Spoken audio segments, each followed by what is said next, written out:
बहुत समस्याएं थी। हर आदमी पे चार चार समस्याएं, चार चार पर्ची लेके आ जाते हैं, हमें सब भुगतने पड़ते हैं। कोई कहता है जी मेरे बिजली का काम है, कोई कहेगा जी मेरा ट्यूबवेल का काम है, किसी ने गिरदावरी का इंतकाल का नाम है, किसी का ट्रांसफ़र का काम है, कोई नौकरी के लिए। सबसे ज़्यादा नौकरी और ट्रांसफ़र के लोग कहते हैं, तो सब चीज़ें ऑनलाइन है। अब हम ले लेते हैं कि पोर्टल पे डाल दो, दे दो हमें, जब नंबर आए हमसे मिल लेना। जैसे ज़्यादा मैक्सिमम सर्विसेज और ट्रांसफर की जाते हैं। सर क्या लगता है आपको? चीफ मिनिस्टर का अपना स्टाइल और फंक्शनिंग होती है। मनोहर लाल जी अपने तरीके से करते हैं, योगी आदित्यनाथ अपने तरीके से, केजरीवाल का, हर मुख्यमंत्री का अपना एक तरीका होता है काम करने का।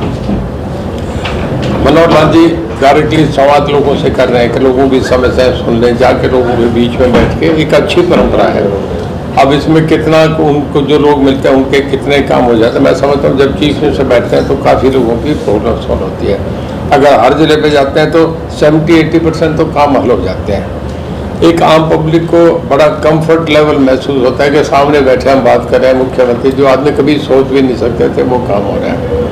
अब लोग क्या फीडबैक लें ये तो लोगों की बात है, पर मेरा ये मानना है कि अच्छा काम है कि ताकि आम लोगों को सीधा मुख्यमंत्री से इंटरेक्शन का मौका मिलता है नाम से। क्योंकि अभी मैंने भी लोगों से पूछा, आजकल कॉटन पे इस पर बड़ा जोर पड़ा हुआ है। जो देवीलाल का सही मायने तो जन्मदिन किसी को याद नहीं है। मैं उनका बेटा हूँ, बताओ कि हमारे पोते बड़ पोते हैं। मुझे मेरी माँ कहती थी कि तो रोड़े वाले साल से 2 साल पहले का जन्म है तेरा। अब मुझे पता नहीं रोड़े वाला साल से 2 साल पहले कौन सी तारीख थी, 2 साल पहले बताते हैं। आम गांव में यही चल रहा है। जब मैं स्कूल में दाखिल होने गया तो मेरा मुख्तार लेके गया था जो हमारे घर में थे, वो मुझे बताते हैं, तब तो नहीं। दाखिला होने लगा तो हेडमास्टर कहने लगे, कुंदन लाल थे, बड़े सख्त होते थे, कहता भाई 5 साल की उम्र से हम कम नहीं करें, बोले 7 साल लिख देना, तो 7 साल लिख दी। तो उन दिनों में जन्मदिन कहाँ थे, जो देवीलाल को खुद को ही पता नहीं था जन्मदिन कहाँ है। पहले तो 1 नवंबर मनाते थे ओम प्रकाश जी, 1 नवंबर का जन्मदिन मनाया जाता था। अब नवंबर से फिर सितंबर में चले गए, बैग चले गए। अब देखिए एक समृद्धि दिवस है, मैं भी सोच रहा था, पर अब क्योंकि फसल पे बहुत लोग लगे हुए हैं, मैं चाह रहा हूँ जब किसान खादी, मैं आपको भी कह रहा हूँ फरवरी में करूँगा, समृद्धि दिवस करके करूँगा, जो देवीलाल को समरण करने के लिए। अब तो इस दिन पे तो मैं घर पे खाना रखता हूँ, मेरे ख्याल में 10,000 आदमी खाने पे 25 तारीख को मेरे होंगे। सबको मैं उस दिन अपना लोगों की सेवा में हाजिर रहता हूँ, खाना खिलाता हूँ। मेरे फादर हैं, इस करके मेरे पूजनीय हैं। फरवरी में एक रैली करूँगा बहुत बड़ी, जिसमें या तो प्रधानमंत्री जी आएंगे या अमित शाह जी आएंगे, मेरी बात होगी। फरवरी में वो मुझे देंगे, एक रैली करूँगा, या हिसार होगा या सिरसा होगा। वो ऐसी रैली होगी कि आज तक ऐसी रैली नहीं होगी। वो मैं जो देवीलाल समृद्धि दिवस के नाम से रैली करूँगा। सर माना देखिए पिछली बार मुझे ये नहीं पता था, ना आपको पता था कि काउंटिंग के बाद मैं 1 घंटे बाद बीजेपी में चला जाऊंगा, उनके समर्थन में जाऊंगा। राजनीतिक संभावना का खेल है, वो गठबंधन बन रहे हैं, इन्हें भी पता नहीं ये गठबंधन आखिर तक रहेगा नहीं रहेगा। राजनीति में कुछ भी नहीं कह सकते हैं। अगर कुछ हालात ऐसे बने तो हो सकता है कि मैं बीजेपी से मुझे लड़ना भी पड़ जाए। ये डिपेंड करेगा हमारा आपस के डायलॉग पे। जब उस वक्त कौन उनके एक सर्वे हो रहे हैं, समझ गए, कई टीमें लगी हुई हैं, विनिंग कैंडिडेट कौन है, क्राइटेरिया तो हर पार्टी रखती है कि विनिंग कैंडिडेट कौन है। अगर हम उस क्राइटेरिया में कहीं फॉलो इन करते हो सकता है मेरे से वो संपर्क कर लें। सरसा तो लड़ नहीं सकता, जो है इच्छा। सर आपकी इच्छा तो सब चीज़ों की होती है, आगे मिलने की बात है कि लोकसभा मिले, विधानसभा मिले। ये अवश्य है कि अभी 10 साल तो चुनाव तो लड़ूंगा।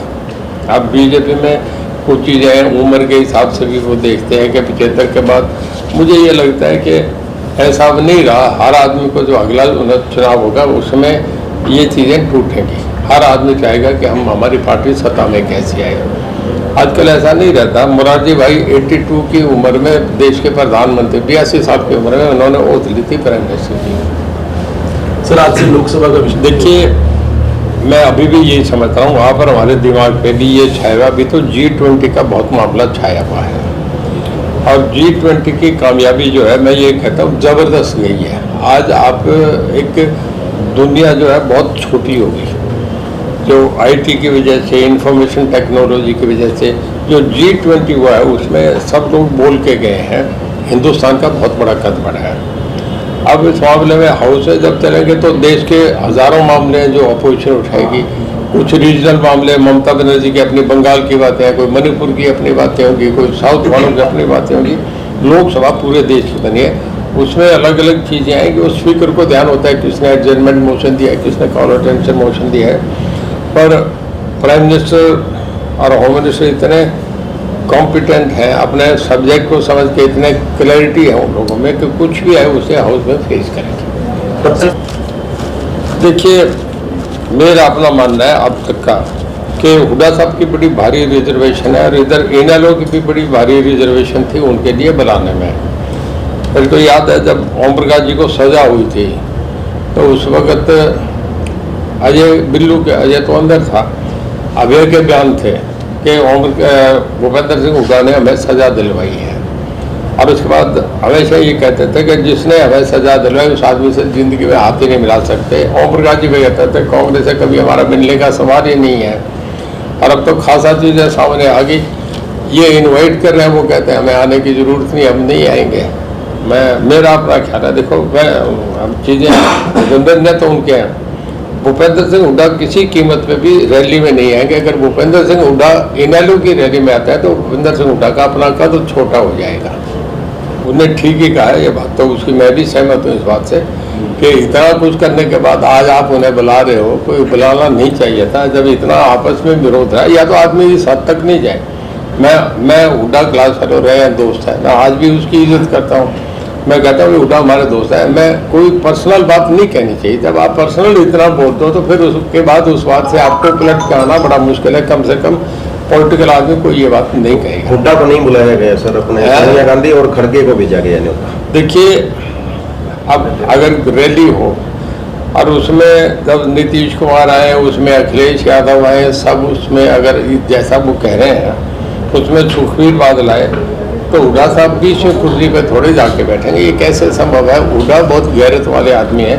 उन्होंने एक बार कहा था, इस बात से मेरे मन में उनके लिए इज्जत बनी कि मैं मुख्यमंत्री रहा हूँ 10 साल, मैं गवर्नर हाउस के आगे जाके दरी बिछा के प्रदर्शन करूँ, ये मेरे बस का काम नहीं, मैं अपनी गरिमा रखता हूँ। तो कोई भी आदमी, मैं बहुत एज स्टूडेंट उसको भूपेंद्र सिंह हुड्डा को जान रहा हूँ,